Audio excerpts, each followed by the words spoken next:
question is from the line of Abhidev Chattopadhyay from ICICI Securities. Please go ahead. Yeah. Good evening, everyone. Thank you for the opportunity.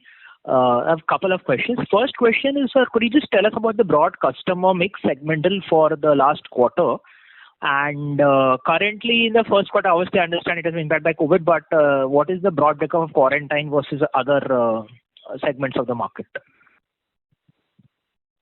So, if you look at quarter four, which was last year, we did 59% occupancy. Over 90, I would say over 95% of that was regular travel. And the largest segment was retail. So this was, if you look at quarter four of the previous year, which was of course partially impacted by the pandemic, it was our occupancies were just marginally less. I think in the previous quarter, in Q4 FY21, we did 61%, and then we did 59% in this quarter, Q4 just gone by. And it was more or less the same. So basically, the business due to pandemic was close to zero or immaterial. Now, if you look at Q1 last year, most of our business, a majority of our business was pandemic related, and there was hardly any non-pandemic related business. So that was really quarantine business, some isolation business related to even mild cases. There was business continuity planning blocks by big companies who wanted to keep 24-hour operations. And the regular business was very low. In this quarter, which is the one we are going through right now, unlike, in quarter one last year, how do I describe this? April was the lowest, May improved, and June improved further. This year, it was the reverse. In March, the slowdown started because of the second quarter. April was still good, relatively, and May was the worst. So we are now seeing some kind of a marginal uptick again. And all this is, in fact, most of the business in Q1 this year has been non-COVID related. Okay. So any percentage is there? You said it was like 95% in the previous quarter. And numbers for this quarter so far would be how much? Corresponding number? Non-COVID would be, well, I don't have the exact breakdown, but it would be north of 80%. Okay. And just a follow-up on the previous quarter, in the 95%, is there any rough breakup between corporate, retail, MSME, or leisure travel? If there is any segmental? Majority would be retail. Majority, more than 50%. And the next segment would be small, medium, micro enterprises. The corporate segment has not picked up yet. I think most large corporates are not opening offices. A few did and then shut it down quickly. And I don't expect that to come back. From what I understand, till we have some level of large scale of vaccination. Okay. And so second question is for the Mumbai hotel, right? The Aurika. You have said now the calendar year 23 as the year of operation.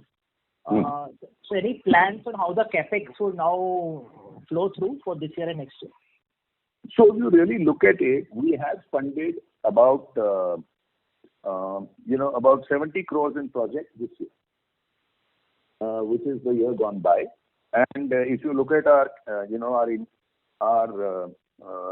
cash flow right now, while we have on the books about 140 crores of cash or 150, we have spent 70 crores last year, which is why if you look at our CWIP, it has increased from to about 370 crores this year. And so we are keeping MIAL definitely operational.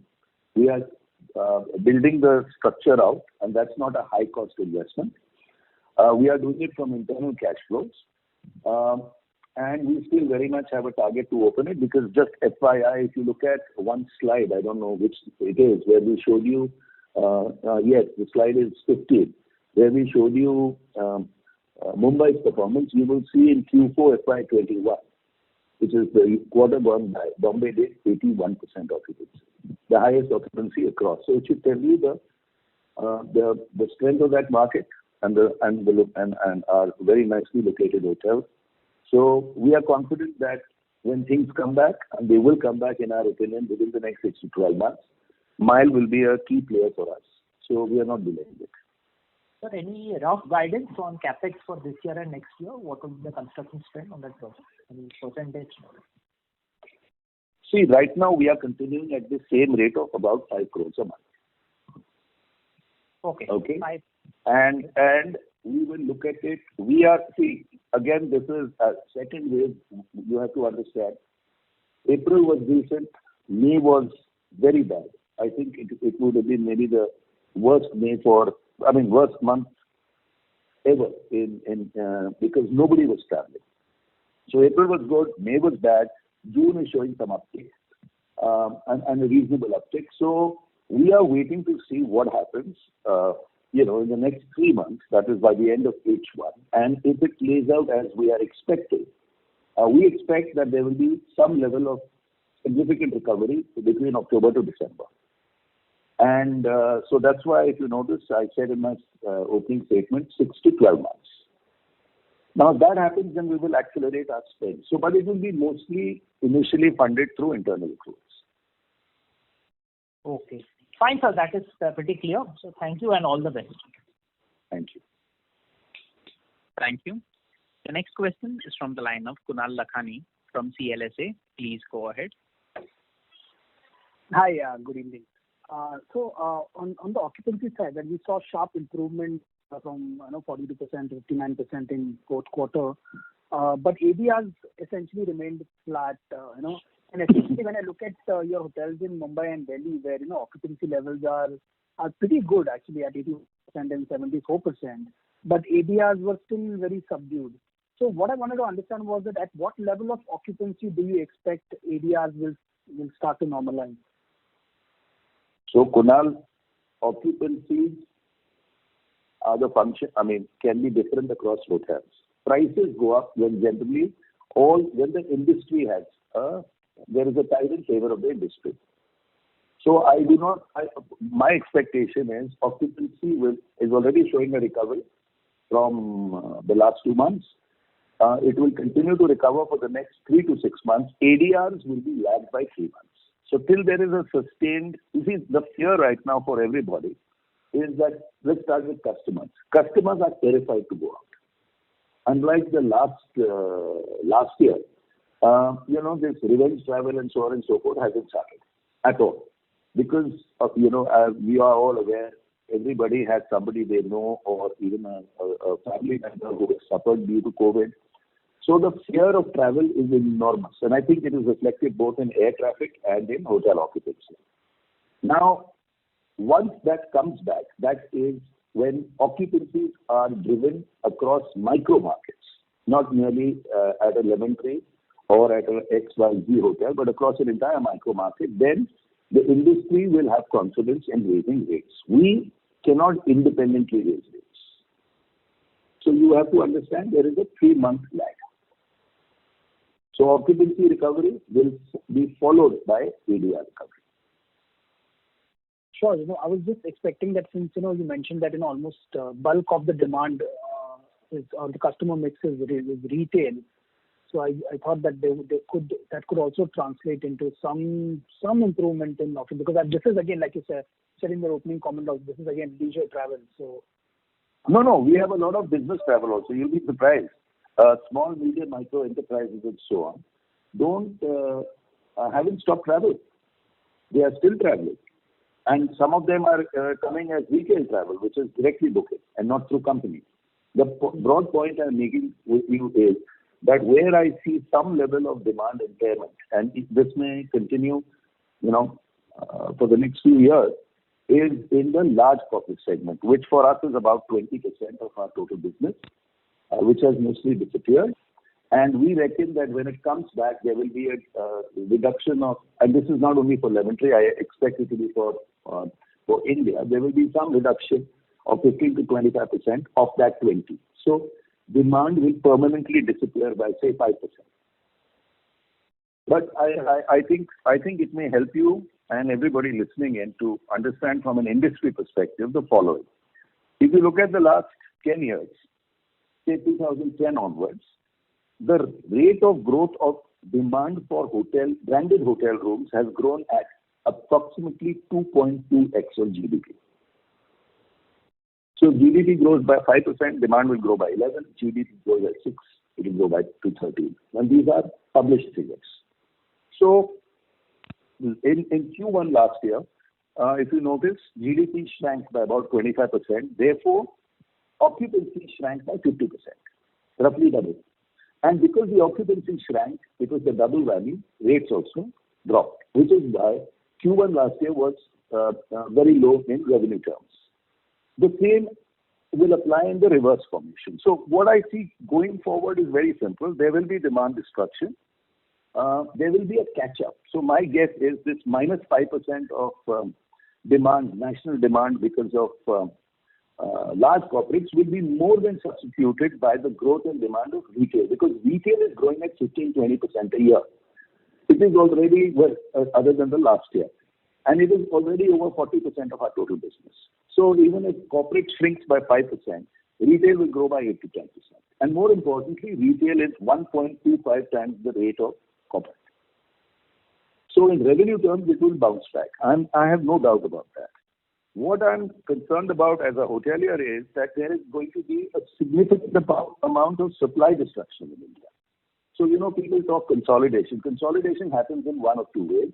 When some large players acquire the fragmented segments and consolidate. But here, consolidation may also happen partially because of shutdown of the weaker players. So whatever is left of the supply will get technically consolidated because the fragmented supply is disappearing. And it's very large. The Hotel Association has estimated something like 40% of the hotels in India are shut, hotel rooms. Mm-hmm. So surviving supply, my guess is for surviving supply, the demand-supply dynamics will change in the favor of supply within the next 12 months. Got it. Thanks. And my second question was, again, improvement in the occupancies have not really translated into, improvement in the margins sequentially. And then when I look at your slide 9, right, where you've given monthly revenues as well as operating expenses, we can see seasonality on a monthly level, but on the cost front, we are seeing like a steady, increment in cost month after month. So is this trend going to stay, where costs will go up, but seasonality in revenue will remain, and that 500-700 bits improvement in the margin, which we have guided for post-normalization of operations, will that still hold? Well, I'll ask you to look at it slightly differently. So if you look at this slide, you will observe that 40% of the year's profit came only in January, February, March. I think a little over 30 crores out of 75 crores, which is our total EBITDA. Now, if I look at, if I just rephrase your question, let me just explain. If I look at quarter of the previous year and quarter of the year that just gone by, our income dropped by 46%. That is from 176 crores to 95 crores. So there is a slide which you can look at, which is slide 10. And this will make it very clear. The income dropped by 46%. The expenses dropped by 42%. Now, some of those expenses came back in Q4. So when you see this drop that we did 65 crores of roughly expenses in quarter 4 this year, they were 112 crores the previous year. So I would suggest you don't look at it from a trend line, because there was, so much trauma in Q1, Q2 that a lot of costs were deferred. See, understand there are 3 types of costs. Cost 1 is when you cut slab. Cost 2 is when you cut muscle, which is actually not recommended. And cost 3 is when you defer some expenses. So these are the 3 ways you control costs. Fundamentally, the point I'm making is that when we saw some level of normalization, our cost structure reverted to what should be the norm going forward. So our cost structure in Q4 was 65 crores, our total cost, versus 112 crores in the previous year, same quarter, when the occupancies were the same, more or less. It was a 2% difference. So that will tell you what some costs will come back, which are deferred, or, there are people who are on leave. There are some hotels which are shut. After all, about our inventory also improved, our occupancy improved, so variable costs went up. But when you look at the 65 crore number, you get a fair picture of what will happen in normal. So my broad guess is that if we were spending 100 rupees, in running hotels at 75-76% occupancy, when we get there, this 100 will drop to 80. Okay. So you won't see this 42% fall. It will be closer to -20. Got it. This is very helpful, sir. And just one last question from my side. On the considering the current second wave and risk of future waves also, are we going to revisit our fundraising plans both at the parent level and the infusion by APG at Fleur? We don't need it. So I think Kunal, there is this, I don't know how to call it, an urban legend that we are over leveraged, but I think people don't realize a simple reality. Let me give you a very, very simple perspective on this. 3 years ago, that is 1 year before COVID, Lemon Tree owned 3,400 rooms.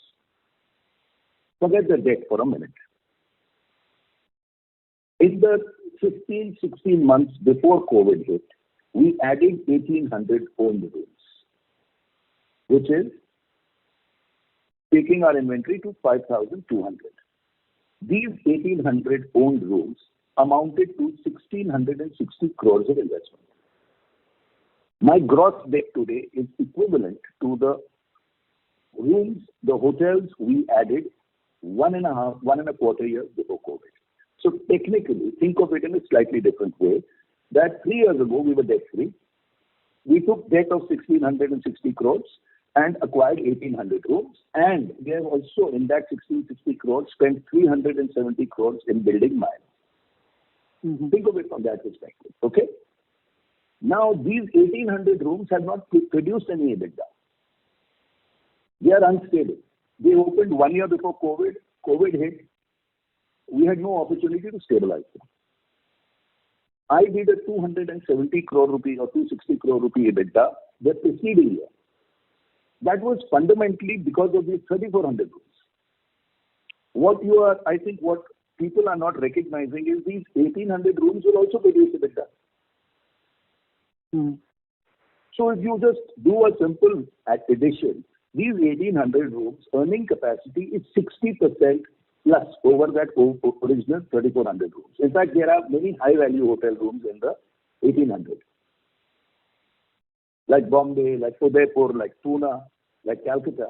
Now, when they start earning as normal, you will find our EBITDA to debt will be very, very reasonable. You've just not been able to see it.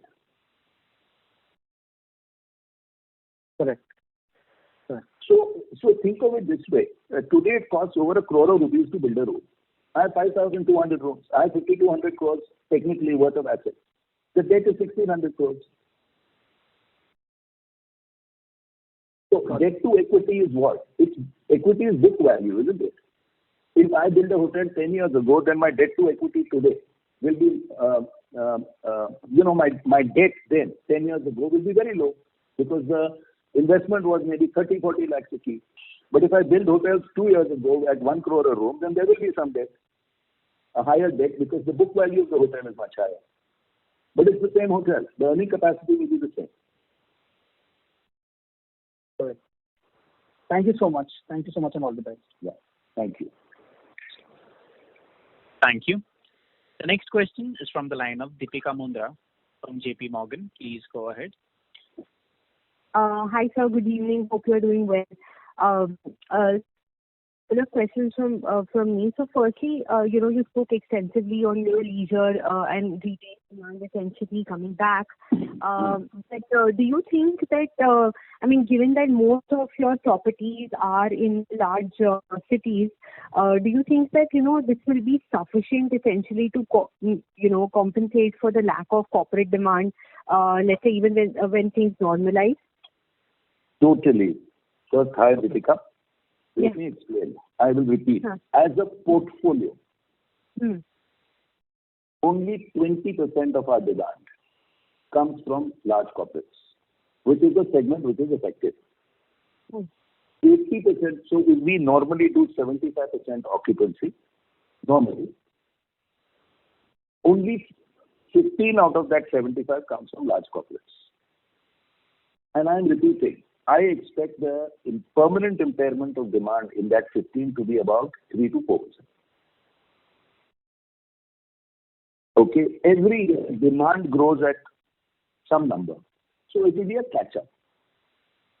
What the way we have perceived this crisis is, we need to get through it. It's like a gap year. Now, let's say a gap year of 1.5 years, where it stands still. Even when you look at the way we manage our debt, it has always been on the principle of, let us manage the debt, let's make sure net EBITDA is positive, and let us wait to come out of this, because this will have a massive impact on the segment, the entire industry. So there will be a massive reduction in supply, and that you will see playing out next year. In fact, after Q2, when more and more hotels go through NPAs and so on. Right. And when it comes to industry consolidation, I mean, end up seeing a lot of supply change hands. This time around, are you expecting like a permanent reduction as in properties to like not survive? I'm talking about the branded supply segment. Yeah. So now this is an interesting question, which unfortunately I cannot answer with clarity. We know about 40% of the hotel rooms in the branded supply in India are shut. Yeah. Now, so one of three things will happen. One is, it will shut down permanently. Number, or convert, like happened with, I think, Meridian and Bangalore. Number two is, it will shut down, but when you shut a hotel down, it typically takes anywhere, because there is a deterioration, your staff are not there, because most of these shut down hotels, they're not paying staff salaries. So to get staff back, train them, reopen the hotel, renovate the hotel is typically a 1 to 1.5 year process. Even your licenses go. You have to reapply for an excise license, for X, Y, Z, and so on. So some of that supply will come back. Part of that supply will change hands. Part, maybe the promoter will find funding and or restructure or whatever and find some way to reopen. So I don't know the breakdown of these three. But what I'm sure of is a fair amount will shut down, especially standalone hotels which are branded by some branded player, but the owner is unable to meet the debt obligations or the operating expenses. And so some will then change hands, or the promoter will start it, and some will just shut down. I'm not able to give you a number. I think we will get clarity on this after H1 this year. Because last year there was a moratorium. Yeah. And sir, I completely appreciate that, in through the pandemic, levels plus. Ms. Deepika, ma'am, sorry to interrupt, but your voice is breaking up a lot. Sorry, am I audible No, but now? I know Deepika, I can understand her. Since I can hear alternate words, I can still understand what she's saying. Okay, I hope I'm audible now. Clearly, I mean, your absolute debt levels have not increased too much, and operations are consistently being funded, without any need for further liquidity. But just on the interest cost, I mean, given that EBITDA is still not covering interest completely, if in the event of third wave or anything else, which is being spoken of, do you think you need to tap into more liquidity in preparedness for that? So what do I need money for? Fundamentally, assuming over a full year I meet my expenses, the liquidity is required for debt. Is that right, Deepika? Yes, that's right. Yeah. Right. So what is now when you look at debt, and I spoke about standstill. Suppose I repay, you see, because most of my repayments are 5, 6, 7, in fact 8 years later. So let's talk this year, FY22 as an example. The repayment of principal I have to do is, I think, about 120 crores. approximately. I have hardly taken any money under the ECLGS, maybe 30% of what we could take. Technically, if I take 120 crores from ECLGS and repay this debt, all it means is that my debt will remain the same from the start of the year to the end of the year. Are you getting me? And I will have to service that interest. That interest, my interest rate now is about 8.3%. And if I borrow 100 crores, hypothetically, it will increase my expenses for the year by 8 crores. That is the impact if there is a third wave and a fourth wave. An increase in my cost by 8 crores. Because I am repaying debt. So if I take 100 crores and I repay it, my debt remains the same. My 8 crores which I would have saved by paying 100 crores remains on my books for one more year. Are you getting me basically? Yes, I got it. So the impact, so that 100 crores has an impact of 8 crores on my P&L. My debt remains the same. Got it. And sir, I think I borrow 100 and pay 100 for this year. Okay. And so my last question will be, I think we had done some couple of transactions with EPG and where we had to transfer some assets to EPG. Any clarity on those, like which are the assets and valuation and when is that expected to happen? So APG was good. They have given us, told us take 300, we took 175. So we will transfer assets by valuing some Lemon Tree assets after 30 months. And based on that, we will transfer those assets to maintain our shareholding. But that is after 30 months from the date of injection. So really, if you talk about liquidity, let me give you extreme examples. We have 350 crores available to us under ECLGS. We have not taken. We have 125 crores technically available from APG. We have not taken. So while we are sitting on cash of 140 crores, which we think is more than sufficient, we also have close to 500 crores more available should we want it.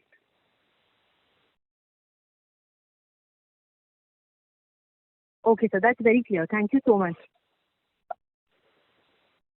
Thank you. The next question is from the line of Manish Poddar from Nippon India. Please go ahead. Yeah. Hi, sir. Thanks for doing the call. So, just two questions. One is on the ADR bit. So, can you probably help me understand what according to you was the industry occupancy in this quarter? That's in the the price segment which you operate.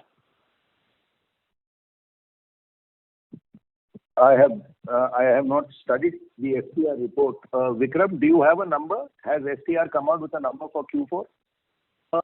See, very broadly speaking, we have an occupancy premium of about 1.4x the industry. So this is the industry as a whole. So this has mid-market, this has luxury, deluxe, but typically our occupancy premium at this time is about 1.3 to 1.4. If you're talking about Q4, which has gone by. So that answers then the guess is it could be 40 to 44% occupancy in India in the branded hotel space. Absolutely. So I'm still not able to understand that in this ADR which has dropped, let's say, given this three broad points which you mentioned in the call. First is a lot of branded hotel supply being shut, roughly 40%, which you mentioned. The second was, let's say, customers shift to brand preferences or at least chains which had at least certain protocols in place. And third is, let's say, your leadership in the subsegment which you are operating. Why has our ADR dropped materially? I thought your ADR, if I at least should have probably been about a 20% drop is fine, but this 45-50% is a significantly higher number. So can you probably help me understand that? See, this is very retail segment is what drives it. Okay. Now retail has options. If the whole market is dropping prices, then we have to be aligned to the market. We can't say we will get guess if we outprice ourselves. So pricing, I repeat to you, is not in our hands as long as the market is in distress as it was in Q4. So if what Vikram said is that if India did an occupancy of 40 to 45% in the branded segment, you can safely assume that there was an enormous drop in prices across India. Okay, I'll give you an instance. If you look at your peer comparison for FY22 versus FY21, and I just was looking at these numbers, Lemon Tree in FY22 versus FY21 was negative 62% in revenue. Taj was negative 62, Oberoi was negative 67, Chalet was negative 69. So all the four players were between minus 60 to minus 70 in revenue. In expenses, we were negative 59, Taj was minus 45, Oberoi was minus 40, Chalet was minus 55. So in terms of costs, it was between negative 40 to 60%. Now, the broad point I'm making to you is that everybody has controlled costs and everybody's revenue has dropped by 70%, 60-70%. Assuming occupancies are somewhat similar, everybody's average rate also went down proportionately. So it is, I'm using this anecdotally, not to draw comparisons, but just to tell you that this is an industry phenomenon. It is nothing related to Lemon Tree or to an adjoining hotel. If the whole industry's revenue dropped by 60 to 70%, it means there was a huge drop in rate. And no company, no hotel can survive. For example, even in the luxury segment, if there are two hotels, one is priced at 10,000, one is priced at 4,000. Well, the 10,000 guy will get no rooms booked, even if that was his ARR last year. So price, I repeat to you, price is a market condition. It is not you can get a small premium. Maybe if you compare me with an adjoining hotel, which is also a 4-star hotel, and he's doing 2,500 and I'm doing 3,000, maybe so. But it won't be across the sector and across all markets. Oh, got it. Just one last one, if I can. Sure. So just want to understand, let's say, so with this Aurika brand, I right now we have one property and let's say the other one is coming up.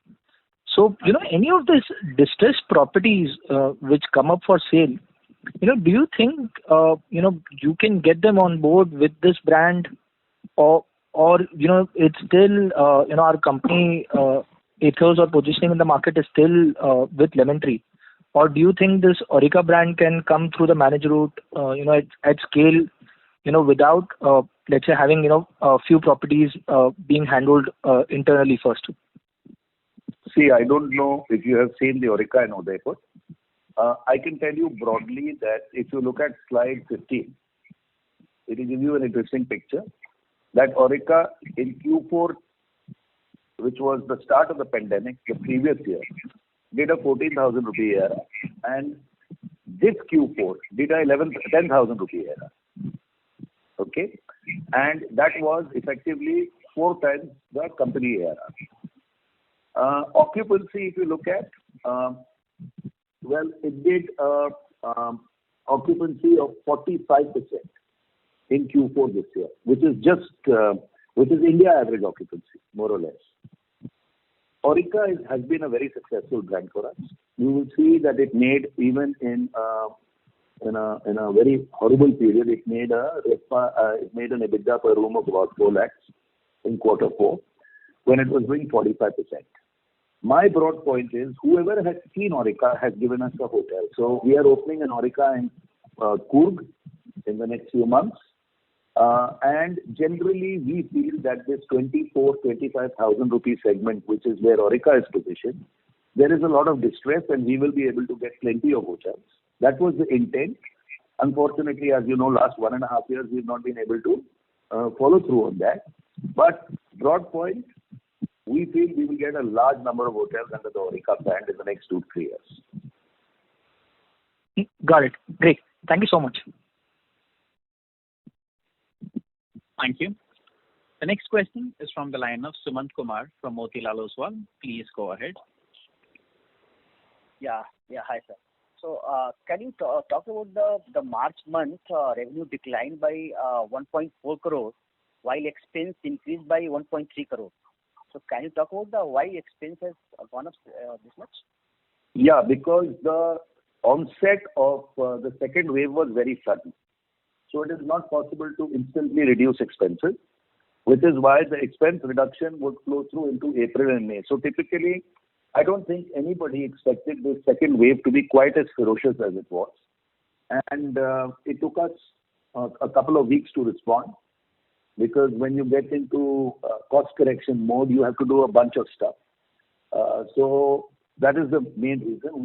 We were expecting that March would be 10% better than February, based on what we saw in February, because March has 10% more room days. So we thought February would be March would be 36 crores, by the way. And we had positioned it then, and then of course the second wave in the second half of the month completely changed the demand dynamics. And I think you would need to see how this cost structure continues into Q1 this year to understand. But normally it takes a little time to reduce costs. If you see previous year, if you see the slide 9, it only starts from April of 20. But if you look at March of 20, which is not here, you will find that it was a very similar trend. Sudden drop in demand, sudden drop in revenue, followed by a couple of weeks to drop expenses, which is why we dropped the expenses fundamentally in April last year. Same story. This 1.3 crore is majorly because of staff cost? Yeah. So if you look at, so let me, I think some people, others asked me. So really, if you look at quarter on quarter, so let's take Q3 versus Q4, our occupancy went up from 42 to 59%. Our ARR remained more or less flat. So income went up close to 40%. Expenses also went up close to 40%, I think 38%. What was the reason for this? Very simple. We were expecting, like the rest of India, we were expecting some level of normalization. We too thought that there would not be a severe second wave and so on. And therefore, we were normalizing the hotel's operations for continued improvement in occupancy, because we had already achieved close to 60% in Q4. So it was the positioning of the hotel for more than 60% occupancy, but unfortunately the reverse happened. The second wave was very ferocious. But the broad point I'm making with you is, we are very sure that of the three types of costs, that we have looked at saving, we are pretty sure that there will be, on a apple-to-apple basis, assuming pre-COVID times, our cost structure will be significantly lower, and that will expand our EBITDA margins by a significant number. Talking about overall Delhi better occupancy of 74.5 and Mumbai 80.8. So can you talk about the overall demand mix in these two regions? What were the driving? So I'll just come to that slide. So you see, Delhi we have in Delhi, as you know, 4 hotels. These rooms were really, I would say, mostly retail. I think close to zero business related to quarantine. So retail and a bit of small, medium, micro enterprises. Mumbai had a large corporate block booking, which is ongoing, and also got some business from two segments, oil and gas and shipping. So, and it also gets a fair amount of retail business now. But in Mumbai, I would say it was a larger mix of corporates and say an equal mix of corporates and retail. But in Delhi, it was more retail, but high demand. These are gateway cities. So basically, you will find that, Sumant, that they get the maximum occupancy normally, Delhi and Bombay. They're also the highest barriers to entry. When you talk about the ARR, the Keys Hotel ARR declined on QOQ, and also overall ARR also declined by 1%. That's right. So that is all related to mix changes? See, actually, Keys, what happened is it has a large inventory in Kerala. Okay, so a lot of demand in Kerala disappeared. And Keys, unfortunately, we acquired in November and COVID hit us by March. So we had only 3 or 4 months. So we had started planning some stuff, but unfortunately COVID came. So I feel Keys has, as you know, I said this when we acquired it, it has a fair amount of potential, but COVID has completely derailed it. And right now we are focused on whatever are the local market conditions in Trivandrum, in Cochin, in Visakhapatnam. These are markets which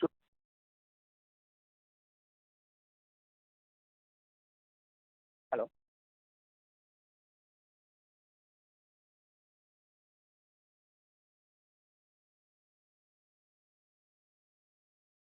Hello.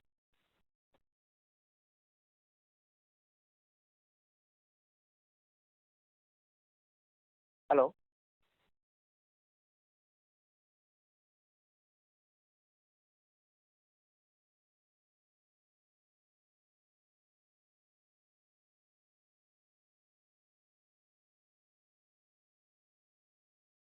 Requesting all the participants to please stay connected while we reconnect the management.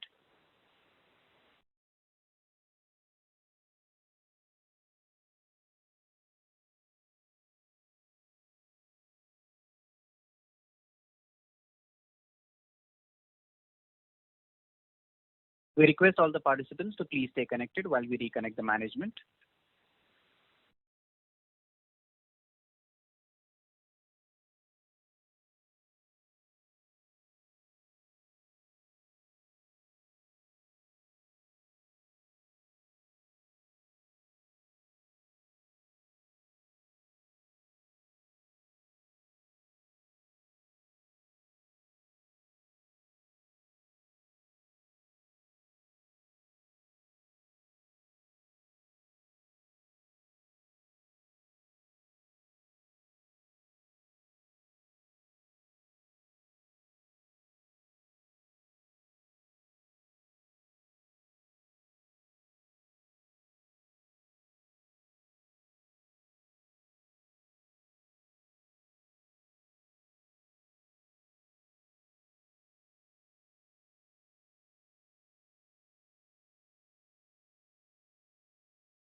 Ladies and gentlemen, the line for the management is reconnected. Thank you, and over to you, sir.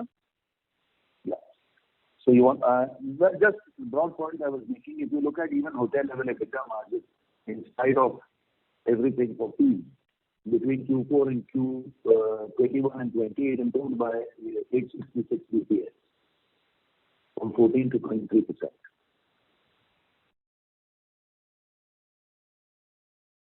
So, Hello. yeah, Sumant, I hope that answers your question. Is there anything specific more you want to ask? Last question. Talking about overall, we are talking about the consolidation in industry. So can you throw some color on how things are going to shape up? Because we are hearing a lot of hotels are going to be have a issue and liquidity issue, but still the valuation of the hotel is higher, and the strong balance sheet hotels like say in the industry is unable to acquire the hotel at this valuation. So can you throw some light on that? Okay, so see what I understand, we have been in conversation with some large distressed funds who have talked to us about partnering with us for these acquisitions. They expect that there will be a fair amount of distressed asset acquisition opportunities in the next 6 months. What I've understood from them, because we were talking to them purely from an asset-light management perspective, what I've understood is that last year, while there was distress, the moratorium and so on and so forth saved a bunch of hotels. This year, in the absence of the moratorium, and if you look at the ECLGS also, the extension of the scheme really applies to large companies, because we are talking beyond 500 crores and so on and so forth. Okay. So the distress, from what I understand, and I'm saying this is anecdotal, will really start appearing after the end of Q1 and Q2, when assets become classified as NPAs. So there will be, no doubt in my mind, acquisition opportunities, but you're very right that there has to be obviously it at a distressed price means you have to get it at a price well below replacement value. So the way I'm looking at it is very simple. If there are well-located hotels in decent markets and good markets which are heavily distressed, the reason for distress is one of three. One is that there is no revenue, therefore, no income. Number two is that the cost structure is fundamentally flawed. And number three is the financial structure, that is the debt on the books of that asset is too much for that asset to bear, especially in this time. Now, assuming these conditions are there and the location is decent, then I reckon that most players who can will get into some form of play to acquire those assets. As I'm stating, we would look at it only if somebody funded the acquisition. We would not want to fund it. So we are not interested in putting capital to work. Some hotels will no doubt come up in the next 6 months. I had a recent look at actually 220 hotels. And this was exactly the problem which you mentioned, which is the expectation sale value was equal to the replacement value and therefore made no sense to me. So difficult for me to comment, but my broad expectation is that, there will be a reversion to normal in 12 months. There will be acquisition/consolidation opportunities in the next 6 months. There will be a permanent demand drop of 5-6% maybe. There will be a minimum permanent supply drop of maybe 15%. And when you take all this into account, plus our lean cost structure, we are very confident that within 12 months from now, there will be an enormous bounce back for surviving players, and I would hope that would include Lemon Tree. Thank you so much. Thank you. The next question is from the line of Karan Khanna from Ambit Capital. Please go ahead. Yeah, hi. Thanks for the opportunity. Firstly, if you can comment upon your expansion plans. I'm looking at slide 19 of your investor presentation. So firstly, have you completed the expansion at Alleppey in the last quarter, or has the plan been shelved? And secondly, what's driving the 15 crore increase in the overall capex for Shimla and Aurika Mumbai expansion? So if you look at CWIP, it has gone up with the investment that we had. So basically, we invested 50 crores in Mile in the last year. We have not invested, very minorly invested in Shimla, and Alleppey too, we have deferred it. So we are right now focused on ensuring that Aurika Mumbai is the hotel that comes up. You will notice that we have mentioned that it is 669 keys. So we've gotten the approval from the government to expand the number of keys by about 100 rooms. And we are focused completely on opening this hotel sometime in calendar 23. And we will really know that period only after another 3 to 6 months. Sure. Other than that, that is the old portfolio. If you go to the next slide, it will show you that we intend to add, including the Bombay Hotel, about 2,000 rooms in the next roughly 2.5 years. So by calendar 23, we expect that we will have an inventory of about 10,400 rooms. Sure. So, and in terms of estimated project cost, last quarter this was around 991 crores. This time it's 1,006 crores. So what's driving that increase? Well, it must be linked to demand. There was a demand by the government, if I remember right, of some additional development charges and so on in Bombay. Sure. Secondly, we've been hearing that the bubble room practice is increasingly gaining prominence in the IT sector across locations like Whitefield, Chennai, Pune, etc., and will further accelerate in case of any delays in vaccinations. So in that context, are you also seeing any increased inquiries in your properties in Bangalore and the other IT markets because of this? I will ask Vikram. Why don't you answer that? Yeah, you're absolutely right. There has been some activity on this front. We already have some rooms in Kolkata. We've seen some queries coming our way in Hyderabad. So you're absolutely right. There are queries coming. Rooms have started getting occupied, but it's still early days. Sure. And started on that segment, yeah. Sure. And lastly, globally we are also witnessing a trend that based on the location and the evolving demand in the micro markets, hotels and resorts are being permanently converted into alternative assets like co-working, boutique office spaces, co-living, residential, etc. In that context, are you all witnessing similar trend in India? You did mention about upcoming supply getting shelved, but some sort of a conversion into another asset class. Are you seeing any developments on that front, or is it too early to comment on that? It is too early, Karan, because what happens is, why would somebody convert an asset from say a hotel to a co-living or to a office? That's because they don't see a future in running it as a hotel, right? Sure. Now you have to keep you talked about supply growth. Keep one very fundamental thing in mind, that in the last 10 years, demand in India has grown for branded rooms at 12% a year. Forget last year for a moment. Supply has been growing at 15%, which is why the hotel industry went through a very major demand-supply imbalance for the last 10 years.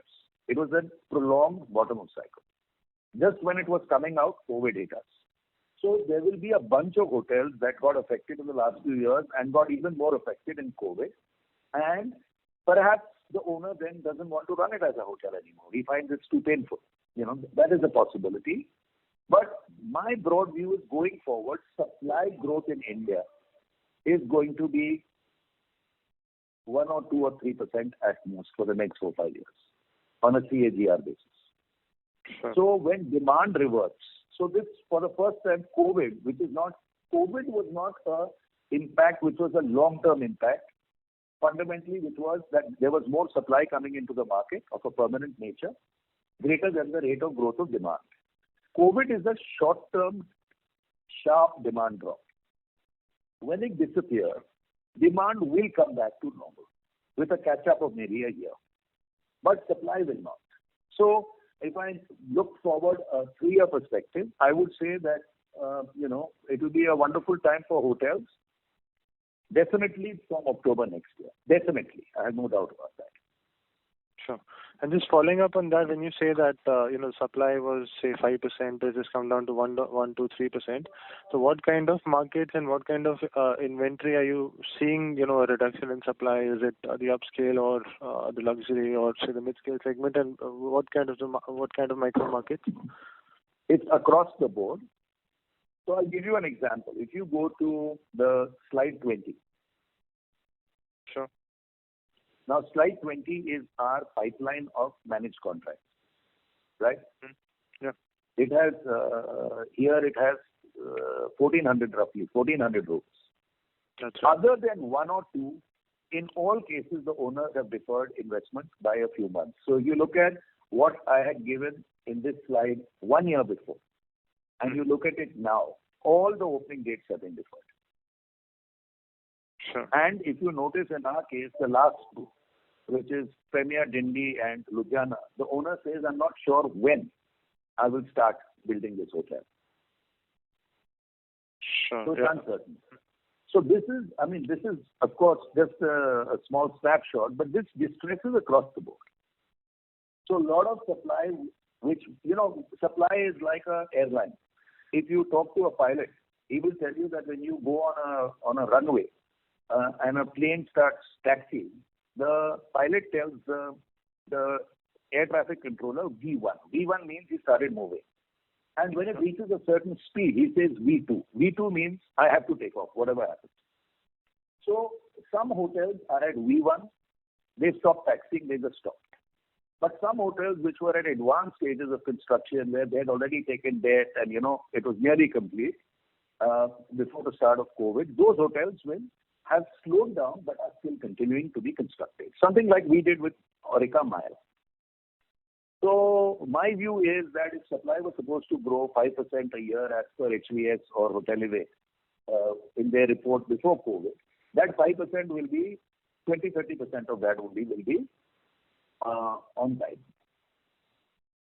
Sure. Okay, that's it from my end. Thank you and all the best. Thank you. Thank you.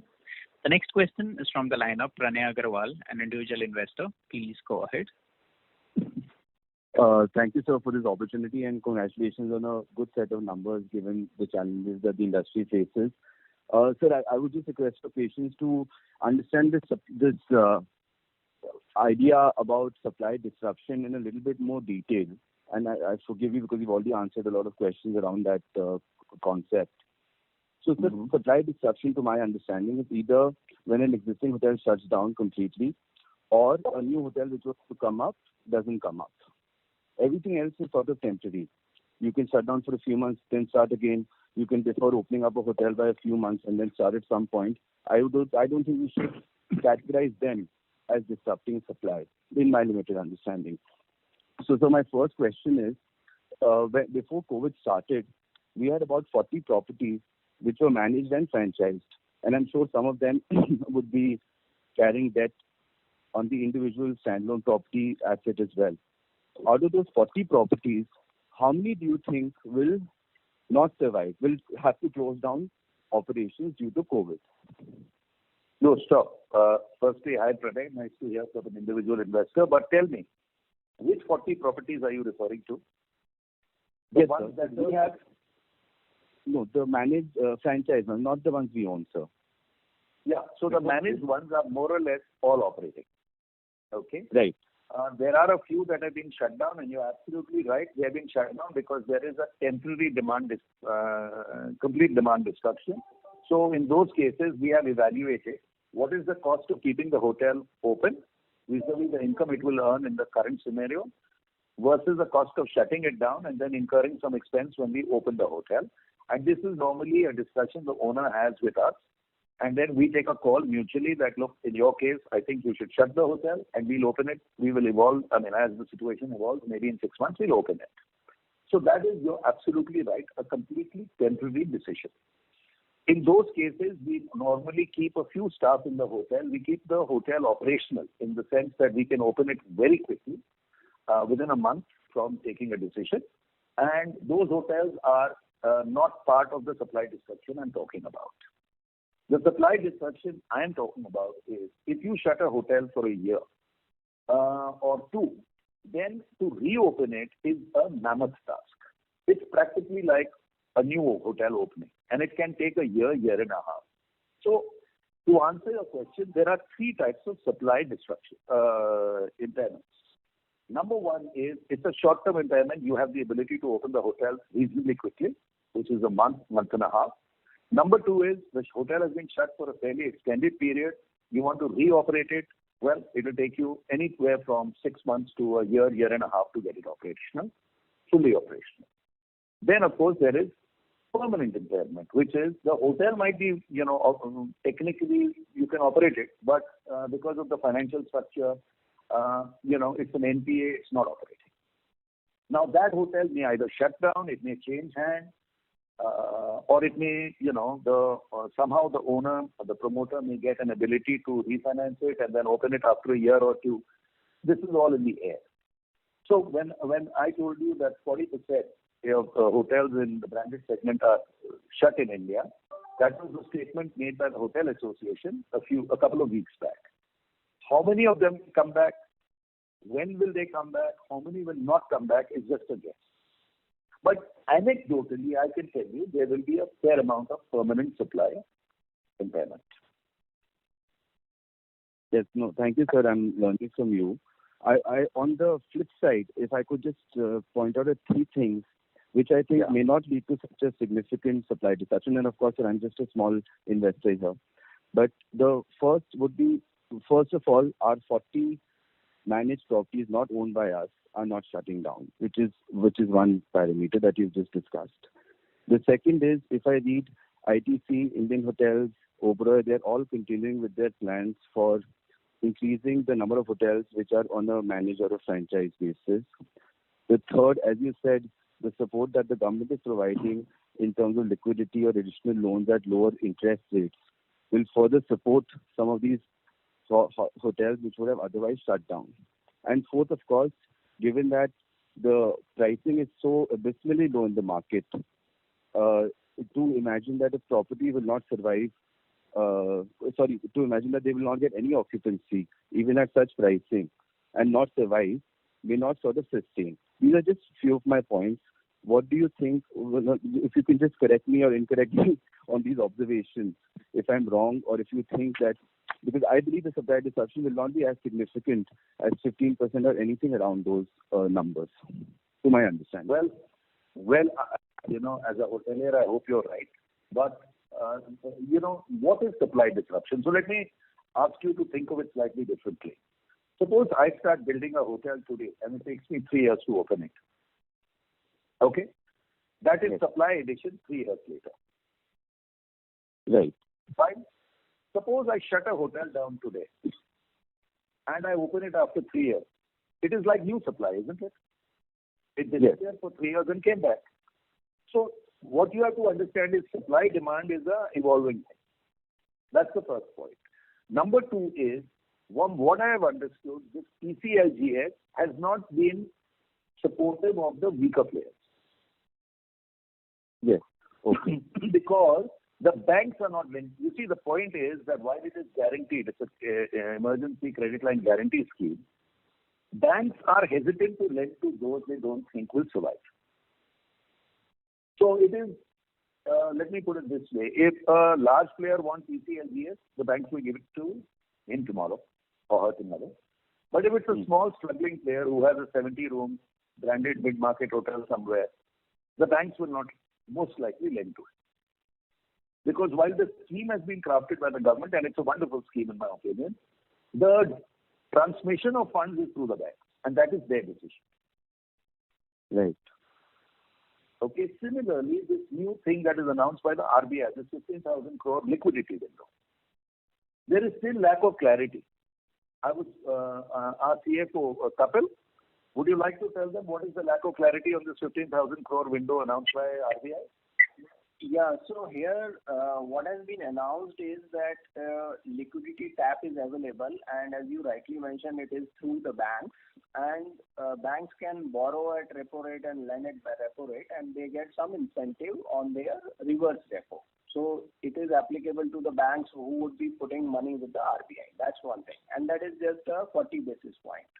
But secondly, the most important thing from the hospitality player perspective is that as had happened last year also, banks would like to go for a AAA rated kind of borrowers.